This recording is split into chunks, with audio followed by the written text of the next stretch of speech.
Hello Twitch, hello YouTube, this is Captain Nav, and good day to all of you.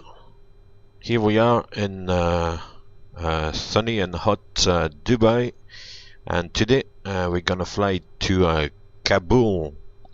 I've just found out about that flight recently, and I thought it would be quite fun to fly a 777 into Kabul. I don't know how they do it, but they apparently do it, so we'll give it a go. Interesting to see what's going to be like in Kabul. Obviously, it's all simulated. So, hey, JWindy54, how are you doing today? So yeah, we'll give Kabul a go, see how it goes. It's a high altitude airport. The forecast today is apparently a little bit dodgy. There's a forecast for like thunderstorm, and so we'll see how it goes. We'll give it a go. Runway entry procedure. Check. Clear on the approach.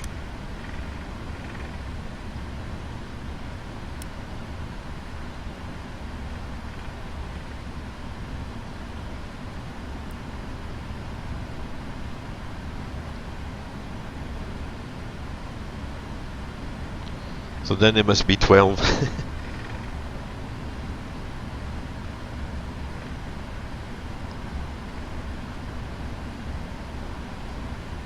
Right. Approaching 30 right. Check. Found.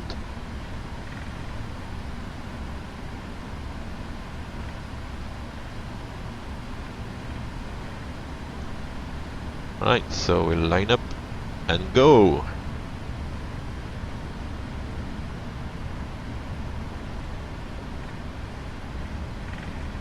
On runway 30 right. Let's go to Kabul. Wow. Crazy stuff. Anyway, we'll stand the throttles about 55% and one.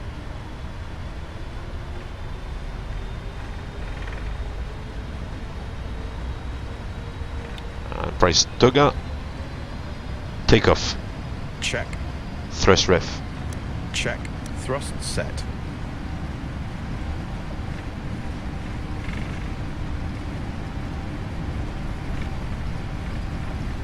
$80 knots. Hold. Check.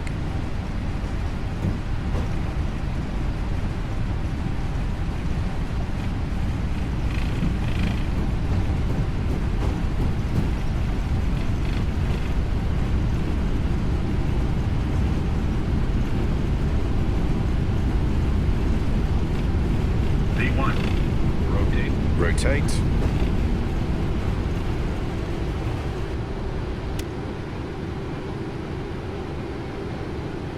Positive climb. Gear up. Airnav. Check. 400 feet. Thrust ref, VNAV speed. Check. Check. Set fly level 130.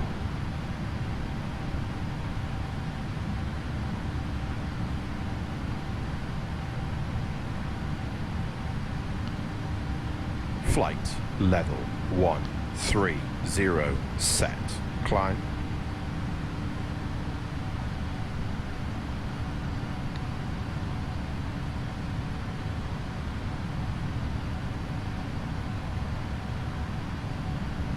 Hey.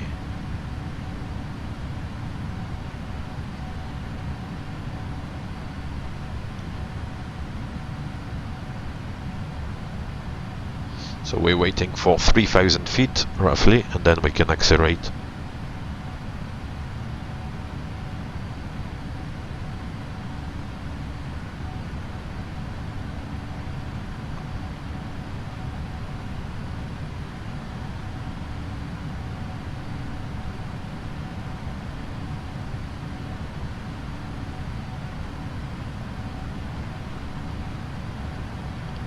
Flaps 1.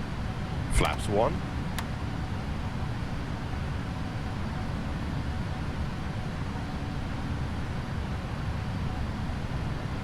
Set track 328. Set heading 328.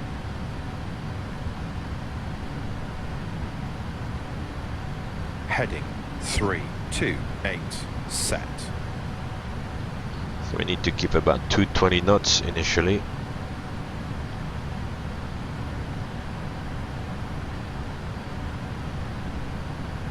Sorry, I'll catch up with the chat at some point, guys.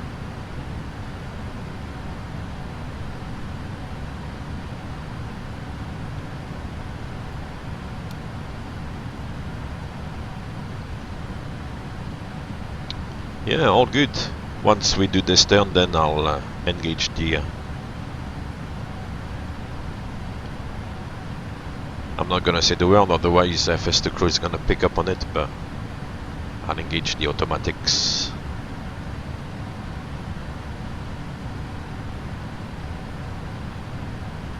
Yeah, that's correct, my PPL, that's for the flight time. It's just an indication because usually the ACARS system picks all the information. It's just a backup for us, really.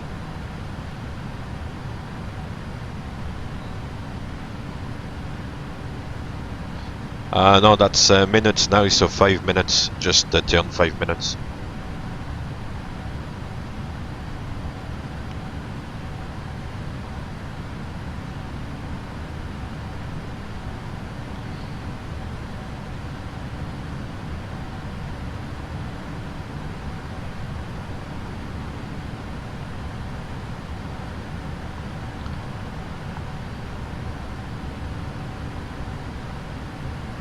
Flaps up. Flaps up.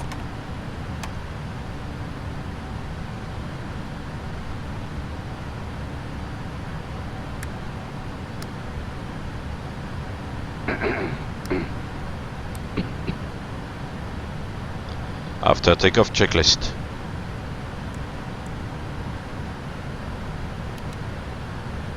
After takeoff checklist. After takeoff checklist complete. Autopilot. Check. Very good, very good. So what did I miss? Yeah, the clock, yeah, it's in minutes, that's correct. Yeah, the 737 still has a long life ahead of it.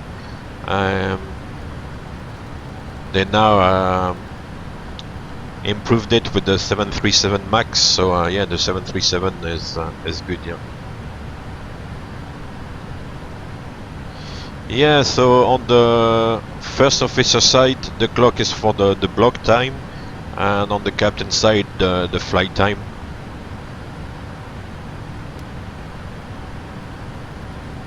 We'll go all the way to the cruise 350. 10,000 feet. Check, check. So all the lights off except the strobe lights. Seatbelt sign auto. Seatbelt signs auto.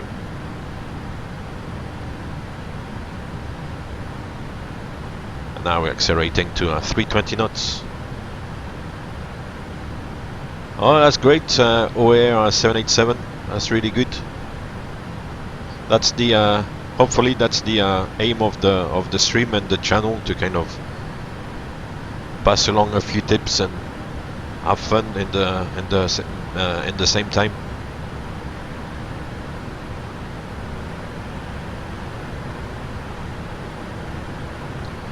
No, the 737 is quite different to the 320. It's a totally different layout, a different philosophy. Yeah, it's totally different. Airbus and Boeing are quite different.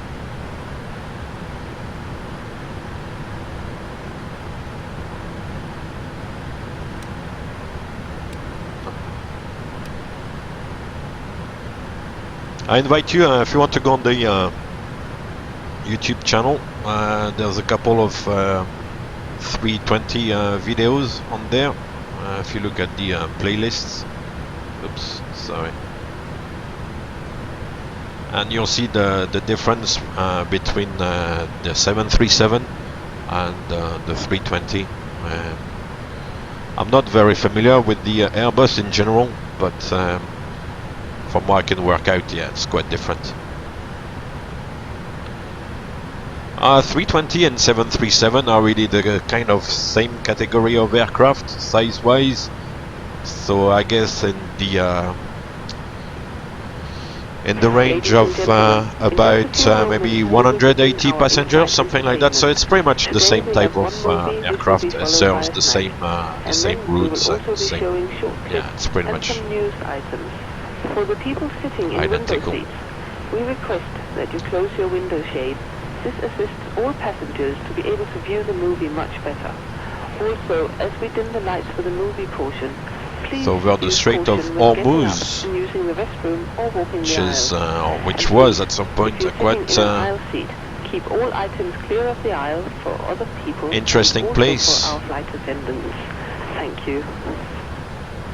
Yeah, that's the Strait of Hormuz, which links the Gulf to the Arabian Sea and then the Indian Ocean. It's quite narrow actually, it's not very wide. As you can see, that's Iran and still the UAE there, so it's fairly narrow.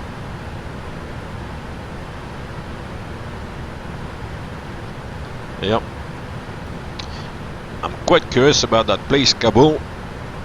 I found some sort of like modified Afghan, so we'll see what it looks like. But it's actually a fairly high airport. It's sitting at almost 6,000 feet of elevation. According to the data, it's 5877 exactly, to be accurate. But yeah, quite interesting. So we'll see how it goes.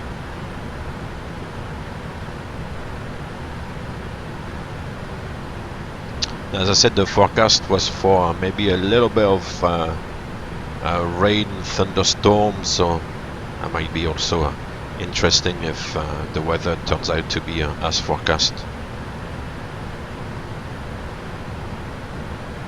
I think 100K will be more for the whole kind of professional thing, for the ATPL altogether, the frozen ATPL. So with your commercial pilot license, the CPL, and also your instrument rating, that will be maybe in the region of maybe 100K once you've added up everything. But and still, maybe it's a little bit of a price still. You would certainly pay 100K if you do these integrated courses, where you start from zero and they take you all the way up, and you have to finance that yourself. Yeah, that would be close to 100K. I guess you would need to take like a loan with the bank and then repay the loan as hopefully you get a job and start working for an airline. Right, so going across to Iran. Fantastic.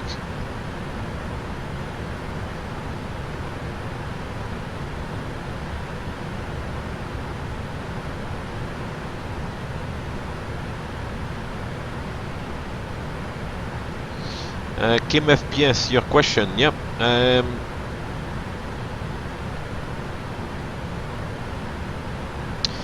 Yeah, I'll come back to this once we get in the cruise. But basically, if you're like as we're gonna be 350 and ATC wants you to go down to 330, you would just set 330 and press the altitude intervene button there, and it would reset everything to 330, and you would descend accordingly.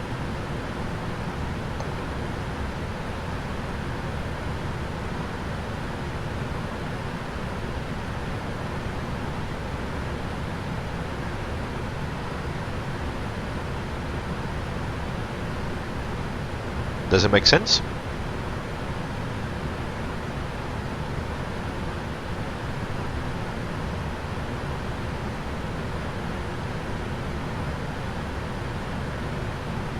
Yeah, there is going to be a 787 service from Perth to London on Qantas. Yeah, it's about 17 or 18 hours. Yeah, I don't think I'll ever do this on stream. Takes too long, you know. I'm not overly keen on like doing long flights, so I'm certainly not gonna do 18 hours, that's for sure.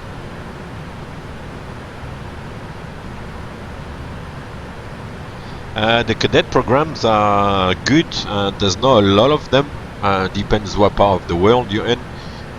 There's not a lot of cadet schemes around, and most of the time it's quite selective. So they would use like things like maths, physics, sciences in general to kind of make the selection, and possibly also like assess your aptitude to flying. But yeah, I would say it's quite selective because there will be a lot of candidates for only a few spots. So yeah. No worries, Pilot Jeff. No worries. Welcome to the stream. To follow, I think there's a heart. I think there's a heart symbol somewhere. I think that's where you need to click. I'm not sure exactly. Hold on, let me check somewhere else how it would work. But I think yeah, there's a heart symbol somewhere. Yeah, if you're on a PC, at the top right of the screen, it shows follow with the heart. You just click on that and you would follow.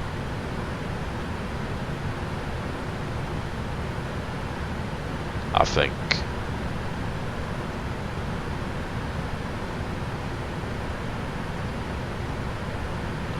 On iPad I'm not sure, to tell the truth. On iPad there should be also like a heart symbol or something in one of the corners. Check.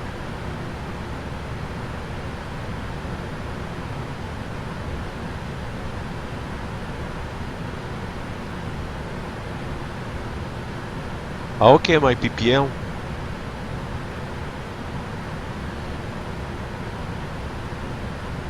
Yeah, it's maybe, yeah, it's, you can do your CPL and your flight instructor and then see maybe if you know the market is good and you can find a job and you can maybe try, but yeah, flight instructor would be good as well.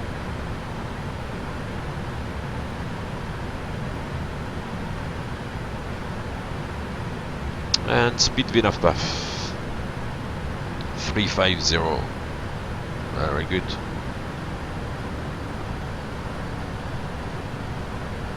So 350 is the optimum level. It's recommended, and there's not going to be any steps, which is fine. Shows an ET at 11:54, so an hour and 40 minutes to go. It's not a long flight actually. It's about 2 hours and a bit. I'm quite curious to see what's gonna be like. One thing I'd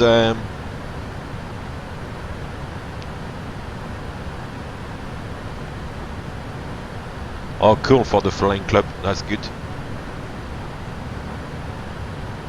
Yeah, you keep flying. That's the main thing, you know. I never did the instructor thing because I wanted to keep working. I wanted to keep the job I had at the time, so just in case things didn't work out. But yeah, instructor is a good thing to do.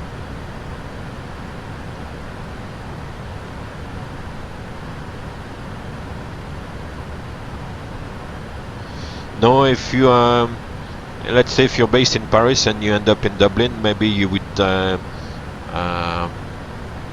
you will get maybe 12 hours of rest or something like that. So let's say you get to Dublin like kind of late afternoon. Probably the following morning they would you would fly back and do like another couple of flights and maybe get back to Paris. But these patterns are usually for the kind of major airlines where they would do this kind of patterns and stay outstation for maybe 12, 18 hours and then continue the rest of the pattern. But usually, at least in Europe, like for example the low cost airlines, they would be based somewhere, and you would go back to base every night, so you wouldn't stay outstation at night.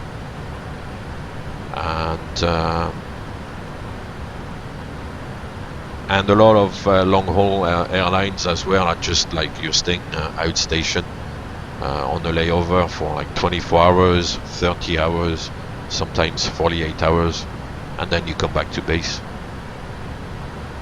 So like these kind of patterns where you leave your base, stay somewhere and then continue is only, I think, like the likes of British Airways or Air France do these kind of patterns, but otherwise it doesn't really apply.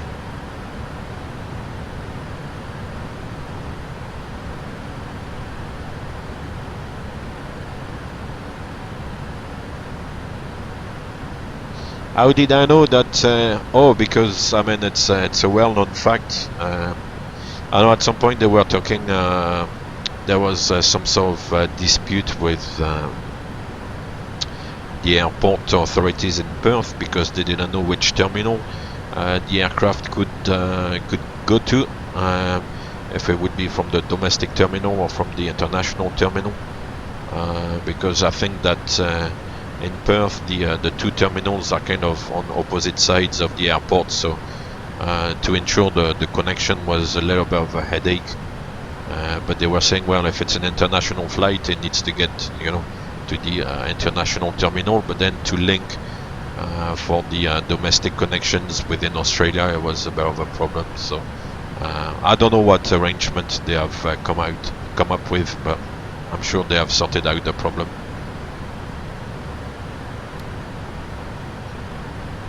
So one thing I wanted to talk about is the pressurization. At the moment, the cabin altitude is at 5,600 feet, and the differential pressure here, 8.5, is more or less at the maximum it can be. And because we are flying to Kabul, which is an elevated airport at, as we said earlier on, almost 5,900 feet, the cabin actually is not gonna descend anymore until we get to Kabul. So in the actual descent, the cabin altitude is not gonna change. You might even climb a little bit further to Kabul's altitude. What's gonna change is the differential pressure as we go down. So it's not gonna be like a normal flight where the cabin climbs and then the cabin descends again, because we're going to a high elevation airport. The cabin is gonna stay more or less where it is, and it's gonna even maybe climb a tiny bit. You can see it here in the landing altitude. It still shows 0, because for the moment the computer and the system looks back to the departure airport. But once we get halfway, then the landing altitude will be updated to the altitude of our destination today, Kabul. And it's the same in the FMC. If we go to departure arrival, for the moment it looks back to Dubai, but after about halfway across the route, or 400 miles, then it will look at the destination. So we'll keep an eye on that as we go along. For the moment we're just 27 minutes airborne, so we're still looking back at the departure.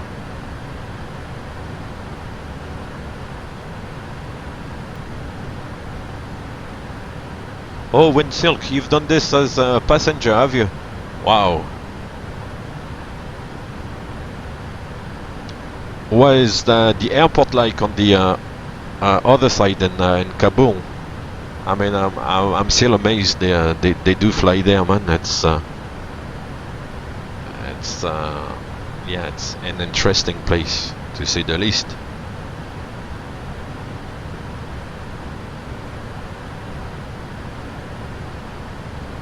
Yeah, military. Yeah, I guess there's a lot of military movements there. Yeah, yeah. And it must be challenging as well with the elevation. You know, those of you who know me, there's a video on the YouTube channel where we talk about like airports which are like in like mountainous areas at like high elevation airports, and for the performance of the aircraft it's quite penalizing for takeoff, but also for landing. And if for example also the temperature is quite hot, that makes it even worse, because at high elevation the temperature should be quite cold, but in some of those places it's still 25, 30, 35 degrees, and you are like at 6, 7, 8,000 feet high. So that makes like the performance of the aircraft quite reduced actually. And for takeoff you need to go full blast, and you can't be very heavy. You have to be relatively light. And for landing, your approach speed is very fast. The approach speed in itself is still the same, indicated on the instrument, but because the air density is less, you actually need to go faster. Yeah, your approach speed is very high. We'll see how it works later on.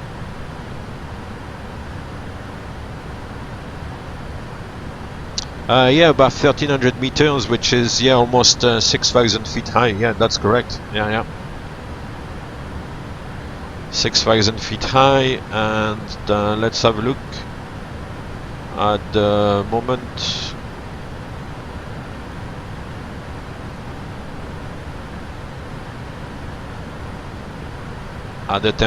The temperature at the moment is 24 degrees, 1019 will preset.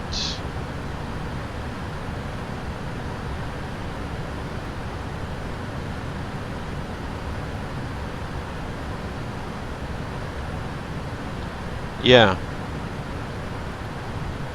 So 24 degrees at 6,000 feet. I mean, at 6,000 feet it should be. Let's see. Okay, it's supposed to go down by 2 degrees every 1,000 feet. So 13, 9, 7, 5, 3, and 1. So at 6,000 feet it should be 1 degree Celsius in the international standards, and it's 24 degrees, so it's what we call the ISA plus 23. So it's hot and high, you know.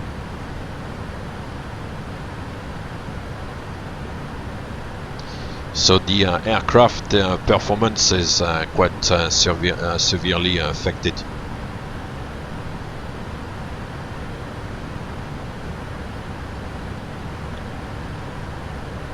It's not exactly simulated here, but in the high altitude video I published on YouTube a while ago actually, you can see that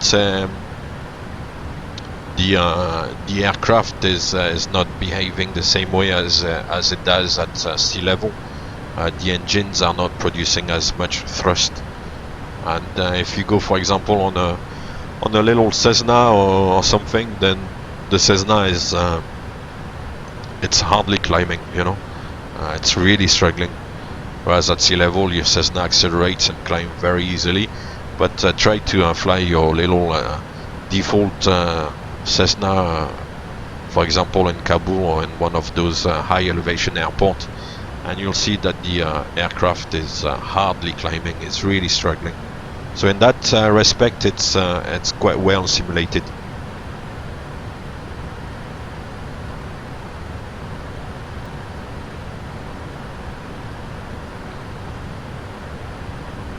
Yeah, in the cruise, what we do in the cruise, kind of, which I'm not really doing here because I'm talking to you guys, but for example, we would check the weather at like airports along the way. We would have a chat as well with the colleague, like kind of chat about different things, and if it's time to eat something, chill out, yeah, kind of keep an eye on what's going on in the aircraft. And yeah, the cruise is usually a kind of low workload period, but yeah, you would keep yourself busy, I guess. Monitoring, that's it.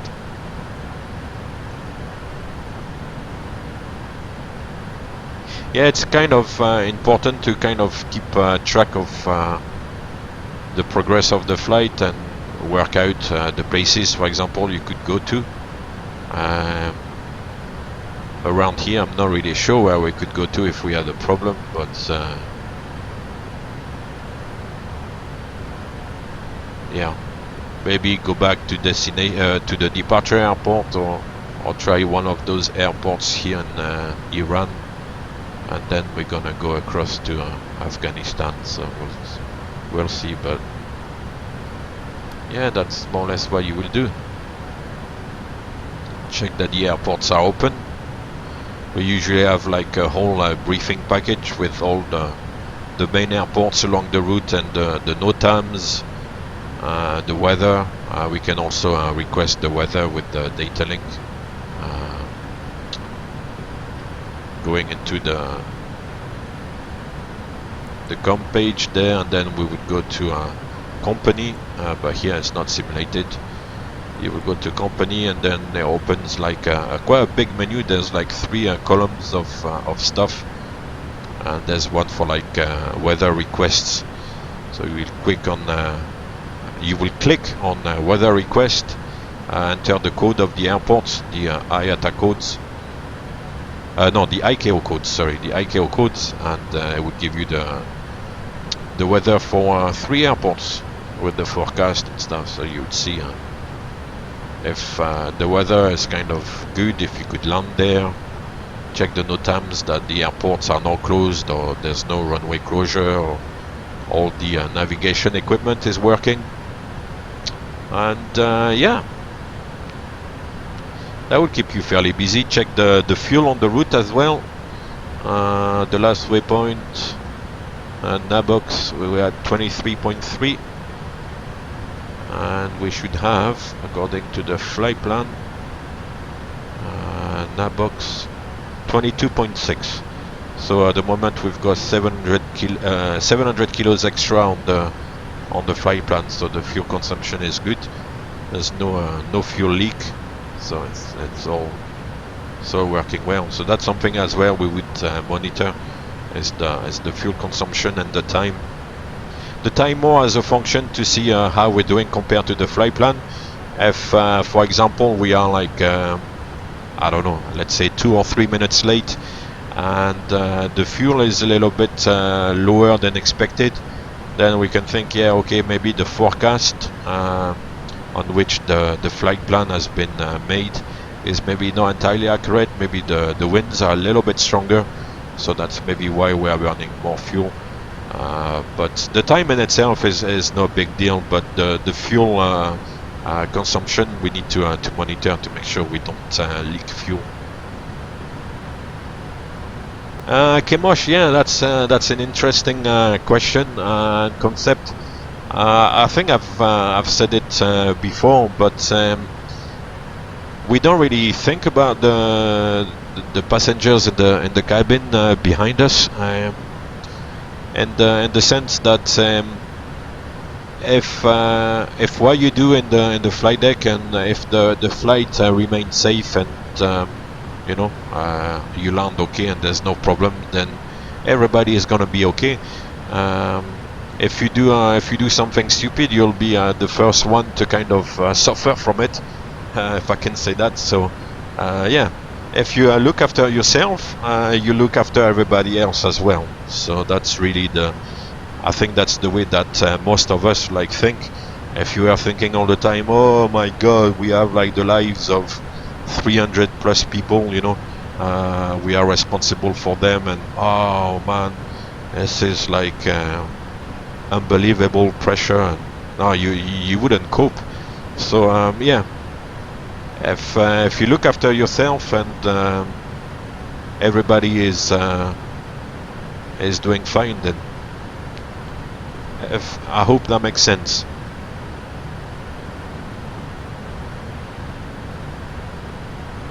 because as I said, if you do something stupid, then you'll be the first one to suffer, you know.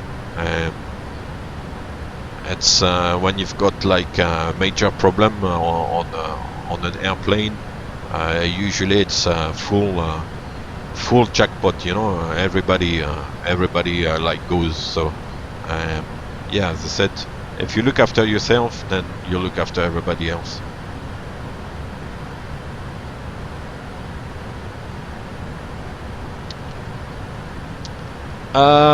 Compliments as yeah, maybe for like for landing. I remember like once like a guy like coming to me at the end of the flight when we were like waiting for our suitcases, and the guy like, you know, walked past, and I said, oh, that was a very good landing, you know. I said, oh, that was very smooth, and who did the landing? And I was like, that was me. I said, oh, very good, very good.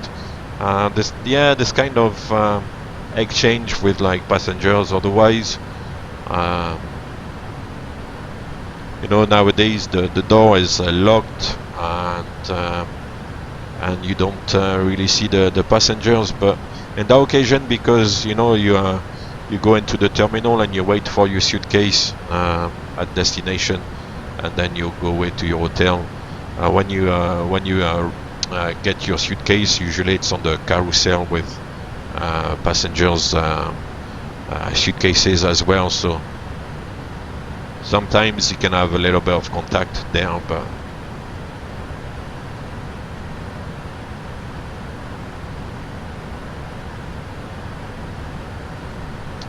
otherwise, yeah, the contact we have with passengers is quite restricted.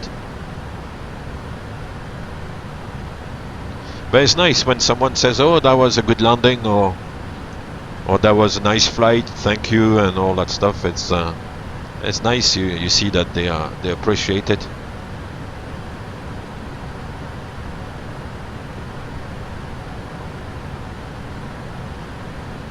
The worst crosswind I've done, I can't remember, to tell the truth. In the simulator we do a 40 knot crosswind, which is good fun. I mean, obviously the nose is pointing totally in the wrong direction, and you're the way there are like several ways to fly the crosswind landing. The way I personally do it. Thank you very much for the follow, Manuel CB. Thank you very much. Welcome to the stream. Yeah, the way I fly the crosswind landing is I obviously during the approach let the aircraft get into the crab, so with the nose pointing towards the direction of the wind, and this configuration kind of come over the threshold, 50 feet, 40 feet, 30, 20, and by 20 kind of kick with the rudder and kick the nose straight down the runway, and also apply a bit of aileron towards the side of the wind, and usually it works out. But sometimes it's a little bit heavy on the landing. But yeah, that's the way it's supposed to do it. So come in with the crab at maybe even lower than 20 feet, maybe 10 feet, just before touching down. Kick the crab, decrab, and at the same time bring the wing down a tiny bit, and then touch down. And it usually works out. Usually. There's also another technique, which is already to fly with cross controls in on the approach. So on the approach, kind of already input a bit of rudder and fly with one wing down, and fly like this all the way. That's what the autopilot tends to do on the crosswind. If you do an auto land, that's what the autopilot will do. It will kind of apply a bit of rudder and bring one wing down a little bit to kind of keep the nose straight, because the autopilot, if you do an auto land, the autopilot doesn't know, like, you know, to how to decrab and kick the drift. So the autopilot keeps the nose straight with a bit of rudder and one wing down, and they would fly the approach like this and the landing like that as well. But if you do like manual landing, then it's I think it's best to decrab. Yeah, 787. That's the way it works. It's very subtle. I mean, but you do land with one wheel first, then the second wheel, and then the nose wheel. Yeah, but you land on one side slightly is. But yeah, that's the way it works. No, we only auto land if the visibility is reduced. So basically, if the weather, if it's foggy, but otherwise it's always manual landing. No, the airlines don't. They don't force us, or they don't push us to auto land. What they push us to do is to use the autopilot early and late. So as soon as you take off, like engage the autopilot at like 400 feet, or you can engage the autopilot by 200 feet. So they want us to use the automatics as much as possible. But personally, I like to hand fly the departure if it's not too busy. And on the approach, I'm a little bit more conservative because it's usually into quite like busy airports, and there are like speed restrictions, and they want you to be quite accurate on the speeds. And so I like to keep the automatics in. But once I'm